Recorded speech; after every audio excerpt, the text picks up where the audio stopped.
Um tempo de angústia. Realmente é isso que nós estamos vivenciando nesses últimos dias. Aliás, é o momento em que a palavra de Deus tem se cumprido quase que literalmente. Se nós olharmos para as previsões proféticas do próprio Senhor Jesus Cristo, nós vamos ter essa certeza e essa realidade. Essa questão da angústia, por exemplo, são situações que nos mostram que estamos vivendo o que Jesus Cristo chamou de princípios das dores. Veja bem, lá em Lucas capítulo 21, versículo 25, Jesus falando aos discípulos dos acontecimentos dos últimos dias, Lucas 21, 25, ele diz: E haverá sinais no sol, na lua e nas estrelas. Sobre a terra haverá angústia das nações. Que coisa forte, hein? Sobre a terra haverá angústia das nações. Perplexidades pelo bramido do mar e das ondas. O que mais nós vemos nos últimos dias é o bramido do mar, o avanço das águas e das ondas.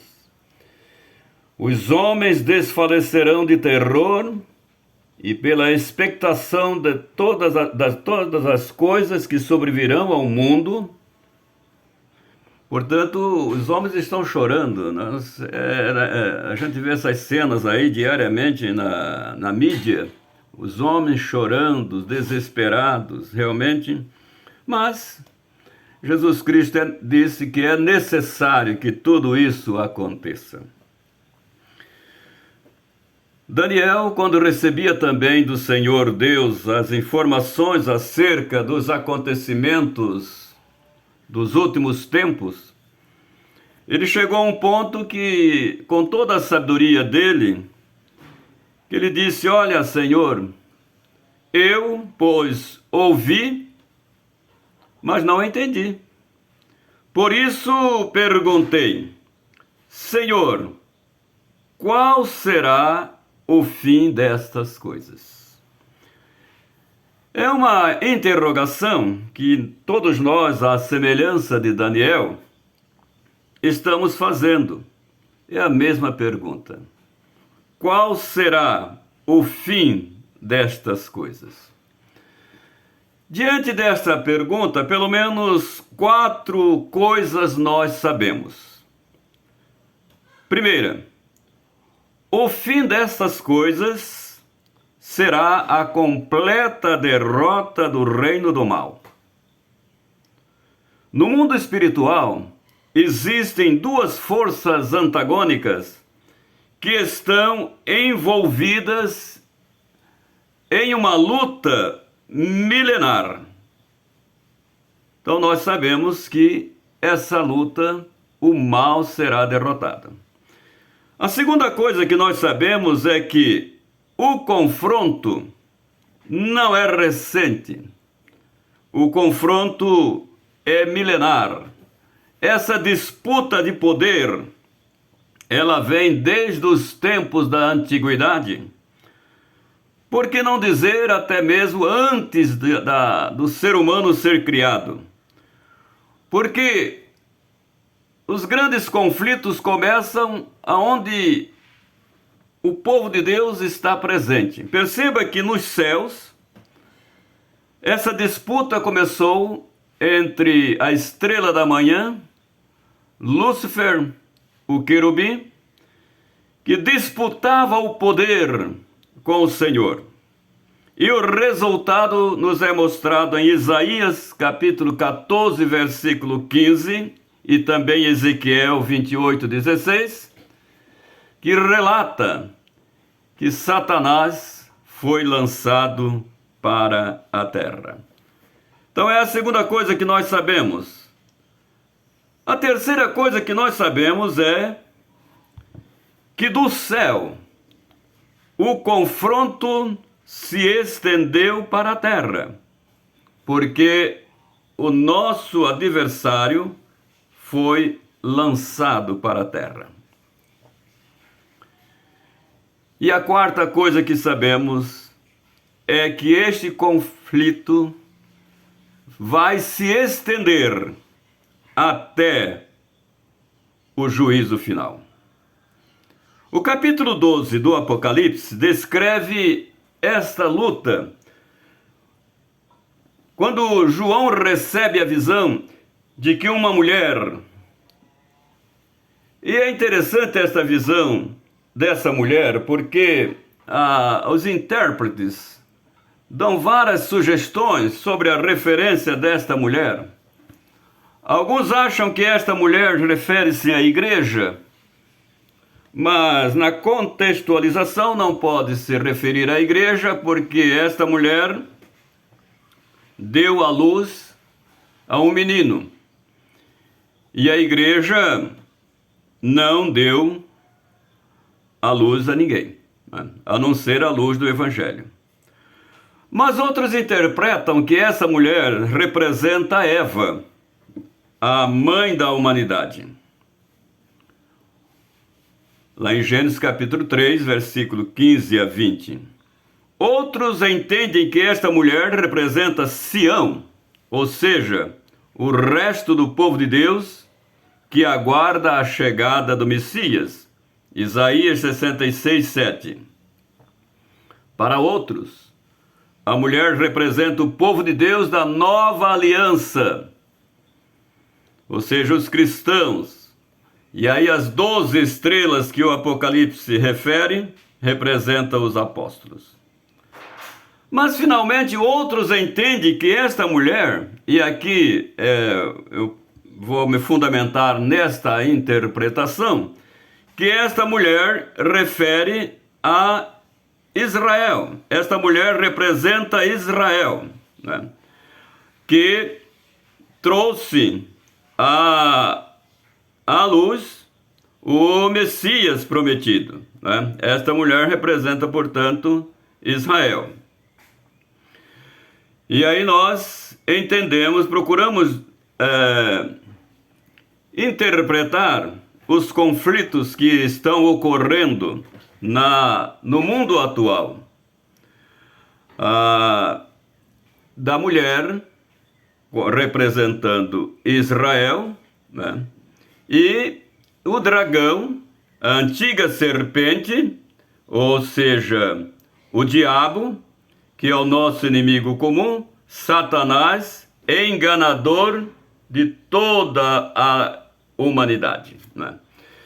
Israel trouxe ao mundo aquele que deveria esmagar a cabeça da serpente. Gênesis capítulo 3, versículo 15.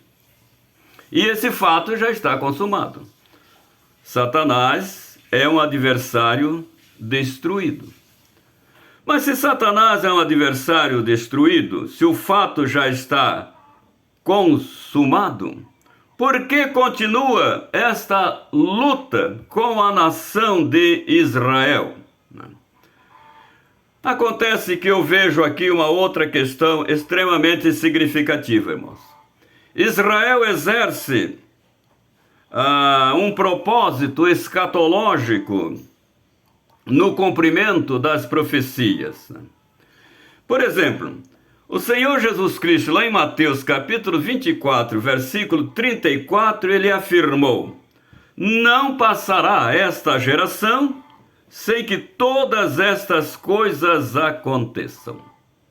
E quando nós interpretamos geração aqui, às vezes nós pensamos numa geração de 40 anos ou numa geração profética de 70 anos.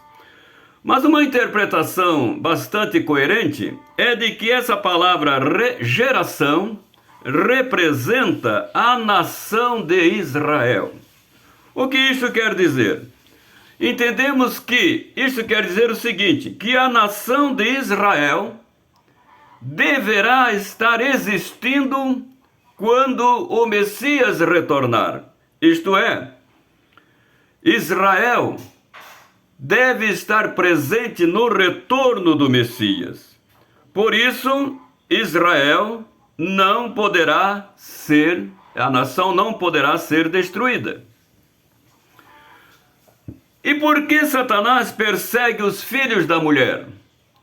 E os filhos da mulher aqui, obviamente, nós entendemos que são os cristãos, ou são os próprios israelitas, né? Ao interpretarmos como os cristãos, por que os cristãos são perseguidos por Satanás, né? Os cristãos são perseguidos por Satanás, irmãos, porque a nós coube a responsabilidade de estender o reino dos céus através da pregação. Anunciar a palavra, os filhos da mulher, quer dizer, os cristãos, os lavados pelo sangue do Cordeiro, com isso nós saqueamos o inferno, tiramos do poder de Satanás as almas que ele mantém presas diante de si. Portanto, é um interesse do inimigo que os cristãos sejam impedidos de pregar a palavra de Deus. E aí vem a perseguição, a violência, a tortura, a degola e tantas outras coisas mais. É interessante que nós não venha ao caso, o momento não é oportuno, mas a teologia reformada, ela faz algumas afirmações interessantes que eu gostaria de pontuar apenas uma. A teologia reformada diz que Satanás está preso. E não apenas Satanás está preso, mas nós estamos também vivendo o milênio. Isto é, a teologia reformada interpreta que o milênio começou na primeira vinda de nosso Senhor Jesus Cristo e se estenderá até a segunda vinda de Jesus. Mas nós sabemos que o diabo está solto. E muito solto, e não apenas solto, mas também ativo na sociedade contemporânea. E entendemos também, na nossa teologia, da maioria dos intérpretes, que nós não estamos no milênio. Aliás, até me parece que nós estamos vivendo a tribulação. Não, obviamente, a grande tribulação, mas nós estamos vivendo a tribulação. Agora, trazendo para os nossos dias, por que esses acontecimentos repentinos abordaram diante dos nossos olhos, diante da nossa sociedade? Os irmãos que estão acompanhando os noticiários sabem que havia um projeto chamado Acordo de Abraão, em que algumas nações árabes estariam buscando a paz com Israel, buscando um acordo com Israel. Na realidade, esse acordo de Abraão envolve os islâmicos, envolve o judaísmo e envolve também o cristianismo. Então seria um acordo que traria paz, em parte, nessa região do Oriente, esse acordo de Abraão. E quando esse acordo está próximo a se efetivar, acontece repentinamente essa invasão desse grupo ao território de Israel, provocando essa situação totalmente desconfortante, trazendo não apenas problemas para Israel, mas para todo mundo. Por isso as nações estão em angústias. Mas, irmãos, é interessante, eu já estou caminhando para o final, mas eu olho para o pano de fundo desta guerra, que mostra como será realmente o retorno de nosso Senhor Jesus Cristo. Primeiro, perceba, irmãos, que Israel não conseguiu detectar o avanço das tropas inimigas. Muito pelo contrário. Centenas de jovens estavam em uma festa rave, comendo, bebendo, dançando. E Israel estava celebrando a festa do Sucote, ou seja, a festa dos tabernáculos, ou também a festa das tendas, totalmente despreocupado com um acontecimento dessa natureza, nessas celebrações. E repentinamente veio o adversário e atacou. Isso nos leva a entender, irmãos, o que Jesus afirmou na sua segunda vinda. Ele disse o seguinte, que a humanidade estará totalmente indiferente às promessas proféticas da segunda vinda de Jesus.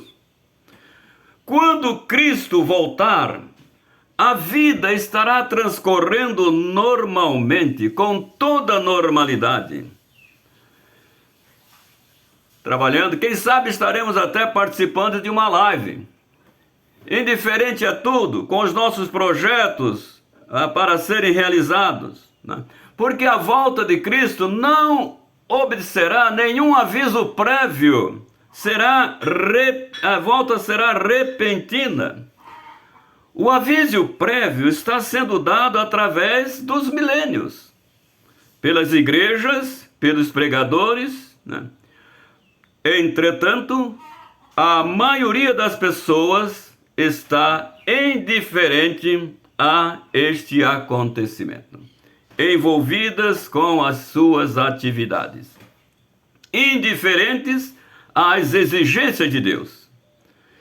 Serão surpreendidas pela volta de Cristo, assim como foi aqueles jovens ali na rave, surpreendido por aquele acontecimento, e até mesmo Israel.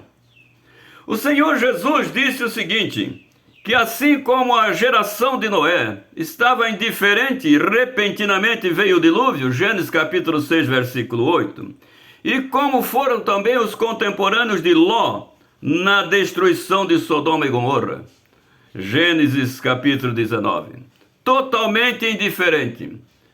E, diante disso, a volta, os acontecimentos que nós conhecemos através das narrativas. Concluindo, a exortação do próprio Cristo é que vivamos em constante vigilância, não apenas vigilância no estado de aguardar, mas uma vigilância com respeito à nossa vida, né? A questão da moralidade, a questão da espiritualidade. Devemos estar preparados para este momento da volta de Cristo. O ideal é que vivamos como se Jesus estivesse voltando hoje. Portanto, irmãos, os conflitos das últimas semanas devem nos despertar para esse estado de vigilância da volta de nosso Senhor Jesus Cristo. Sabemos, contudo, que esse conflito vai passar e a nação do povo de Deus não será destruída, certamente. Outros conflitos virão, porém a lição deve ser aprendida. Vigiai, porque não sabeis o dia e a hora que vem o vosso Senhor. Que Deus nos abençoe. Amém.